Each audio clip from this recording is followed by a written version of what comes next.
we want to maintain a value of 0 until frame 24, and then immediately jump to the new squash factor value. We don't want interpolation.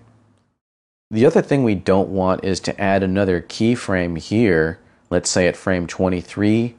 You might be tempted to do this, is to add another keyframe at frame 23 to try to level out the value of the squash factor between frames 1 and 24. But in fact, you don't want to add another keyframe for a lot of reasons. One being that we're going to end up changing the global timing of our scene. So again, my advice is you're not creating a keyframe at frame 23. You're just going to change the interpolation of the keyframe at frame 1.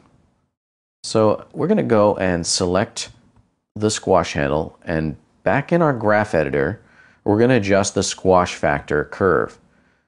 So you'll see here, squash factor is listed a couple of times. And in fact, it doesn't matter which one you select here because they are in fact all the same. So I can just select any one of these and press the F key to frame the curve. So this is showing us the amount of squash over time. And here's our oscillation that we made. What we want to do here is we want to maintain this curve should be level all through the period from frame 1 to frame 24, and then suddenly jump to the value at the point of impact. So to do that, I'll select that first keyframe. And up here at the top, we've got different tangent types. So these are all different methods for interpolating between keyframes. But in fact, we don't want any interpolation. And so the option we want to choose on this toolbar is step tangents. So some programs call this a hold key. What it means is just hold this value until you reach the next keyframe and then suddenly jump to that value. So we'll click step tangents, and now we've got exactly what we want. And in fact, we can move this keyframe around and we can scale our curve and whatever we want, and we'll never have any problems that might arise if we had added a keyframe at frame 23. So I'll minimize, rewind, and play back in the camera viewport. And there you go, I've got my squash and stretch. So at this point, my animation is almost finished. All I need to do now is change the global timing, and then we'll be ready for lighting and rendering. So I'm in a good place here now to save. So I'll go back to my file, save scene as. We're up to ball version 6. So I could scale time in the graph editor. It's just not really convenient to do that. There's a better way to do it, which is from a different animation editor, which is called the dope sheet. So I'm going to close my graph editor, and I'll go back into Window, Animation Editors, Dope Sheet. The dope sheet gets its name from traditional animation. And basically, the dope sheet is an expanded version of the timeline. And it works like a spreadsheet.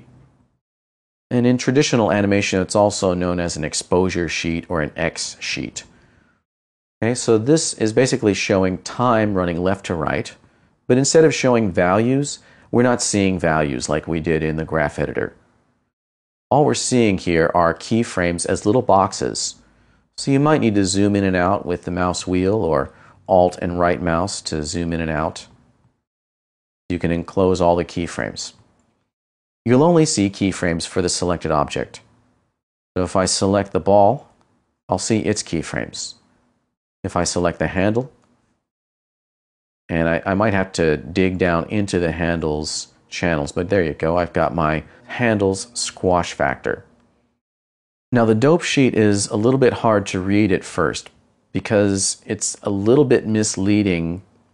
When you select an object and open up its hierarchy here, you'll see various things. For example, this is the transform node of the ball, and you'll see translate, rotate, and so on. And if we continue to open this up, we'll see individual channels. The thing you need to know about the dope sheet is that the only real channels here are the ones shown in italics. So translate X is an actual channel, translate Y is an actual channel. But this category here that says translate is not actually a channel at all. It's just a container for channels.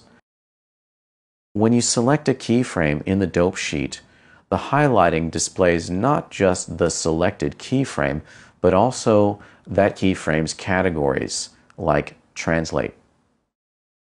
So this takes a little bit of getting used to. I'm going to zoom in a little bit closer with Alt and right mouse button, and I can position with Alt and middle mouse button to show you that if I click Translate Y, click a keyframe there, I'm getting things highlighting here in the Translate channel and in the Balls Transform Node channel. So that just means that I've selected something inside of one of these categories. So these are sometimes called fake keys because that's not actually a key. It's just a way for you to select hierarchically. So for example, if I click on Translate, I can select all the Translate keys, but not the Rotate keys. I can click on the Rotate keys, but not the Translate keys. Okay, so that's basically how the dope sheet works. And just like in the graph editor, I can select a key, such as this Rotate Z key, and I can see its value and its time. I can go to Translate Y, click on that key, and I can see the statistics.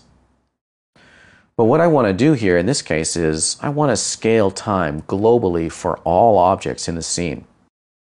The way to do that is to go up to the Dope Sheet menu and go to the View menu and enable an option called Scene Summary. Scene Summary, now enabled, shows all of the keyframes for all of the objects in the scene up here at the top. Regardless of whether they're selected or not, I could click off of this and now I've got nothing selected, but I'm still seeing keyframes for the scene summary. I can use the Alt middle mouse button to frame, and now I'm looking at all the keyframes from frame 1 to 48. I want to scale these down because I want to make this overall motion faster. So I'm going to select all those keys. Just select all of them. Draw a big box around them. Next, I'm going to activate the Scale tool. And I can just press the R key on my keyboard to do that. And now I see something a little bit different. I see a box enclosing the selected keys. So this is my Scale tool. It looks a little bit different in the dope sheet. But it works similarly to the graph editor in that I'm going to use the middle mouse button once again.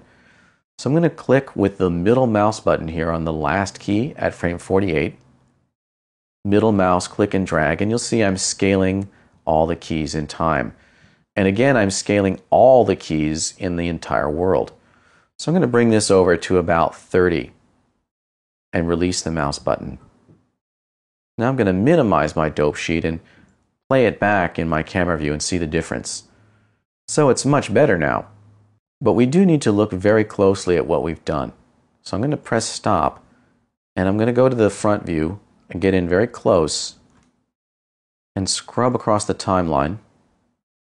And you'll see here on frame 15, interesting, the ball's not squashing as it touches the ground. Okay, well there's something going on here.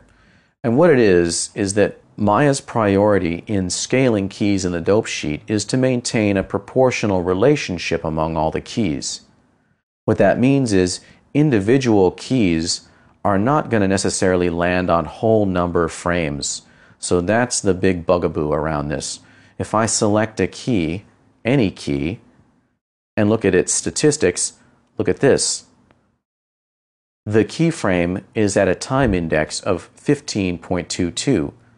This one here is at 17.6 something. So all the keys have landed on fractional frame numbers.